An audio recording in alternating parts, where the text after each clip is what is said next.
Hello students, acceleration due to gravity के ऊपर based एक क्वेश्चन को सॉल्व करेंगे यहाँ पर। ये क्वेश्चन पूछा गया था जे 2020 के एग्जाम में। आइए हम सबसे पहले इस क्वेश्चन के स्टेटमेंट को एक बार देखते हैं। So the statement is saying the value of acceleration due to gravity is g1 at a height h equals to r/2 where r is the radius of earth from the surface of the earth। तो ये बताया जा रहा है कि acceleration due to gravity जो है r/2 height पर, अर्थ के सरफेस से r/2 हाइट पर g1 है। It is again equal to g1 at a depth d below the surface of earth. ये बोला जा रहा है कि d डेप्थ, सरफेस से d डेप्थ नीचे भी एक्सेलरेशन ड्यू टू ग्रेविटी की वैल्यू कितनी है, g1 ही है, जो कि r/2 हाइट ऊपर है। तो आपसे पूछा जा रहा है कि the ratio d/r equals to depth by radius का जो रेशियो होगा वो पूछा जा रहा है आपसे, और ये चार ऑप्शन दिए गए हैं।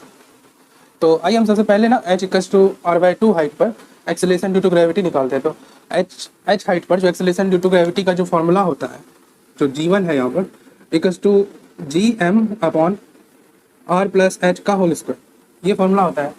पर h is the height of the surface of earth.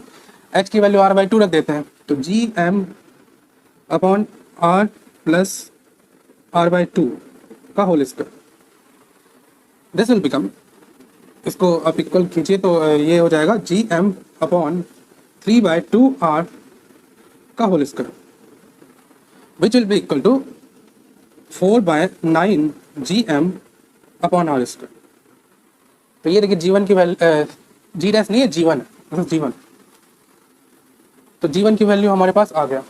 h height ऊपर, अब बोल रहा है कि d डेप्थ नीचे भी g1 acceleration due to gravity कितने है, इसी के बराबर है, g1 के बराबर है।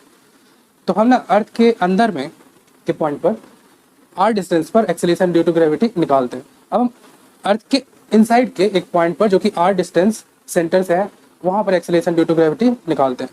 तो अंदर में, अर्थ के अंदर के पॉइंट पे जो एक्सेलरेशन ड्यू टू ग्रेविटी होता है, उसकी वैल्यू होती है, वो बताया जा रहा है g1 ही के बराबर। तो इसकी जो वैल्यू होती है वो होता है gm/r3, अर्थ के किसी अंदर के पॉइंट पर, अर्थ के सेंटर से r डिस्टेंस पर जो वैल्यू होता है, ये होता है एक्सेलरेशन ड्यू टू ग्रेविटी का। तो ये बताया जा रहा है कि किसके बराबर है, g1 के। तो इसको इक्वल कर दीजिए 4/9 gm/r²। ध्यान दीजिएगा, ये r जो है यहाँ पर, this is the distance from the centre of earth. अब देखिए यहाँ पर बहुत सारी चीज़ कैंसिल हो जाएंगी, gm और gm कैंसिल हो गया, r² क्यूब से कैंसिल हो गया, यहाँ r बचा। तो देखिए r की जो वैल्यू आई, r की वैल्यू आई 4/9 r। ये क्या है, सेंटर से डिस्टेंस है। तो डेप्थ निकालना है, तो डेप्थ इक्वल्स टू क्या होगा, depth equals to radius minus d equals to क्या होगा, रेडियस माइनस r। तो रेडियस माइनस 4/9 r, इसकी वैल्यू आ जाएगी 5/9 r। अब हमें क्या निकालना है, हमें निकालना है d/r का रेशियो। तो यहाँ से देखिए d/r निकल जाएगा आपको, तो d/r, यहाँ से r को नीचे ले आइए डिनोमिनेटर में, इक्वल्स टू 5/9। इस तरह से आप क्वेश्चंस को अप्रोच करेंगे। ये फॉर्मूला यूज़ कीजिए, अर्थ के किसी अंदर के पॉइंट पर gravitational acceleration due to gravity का जो फॉर्मूला होता है, ये होता है सेंटर से r डिस्टेंस।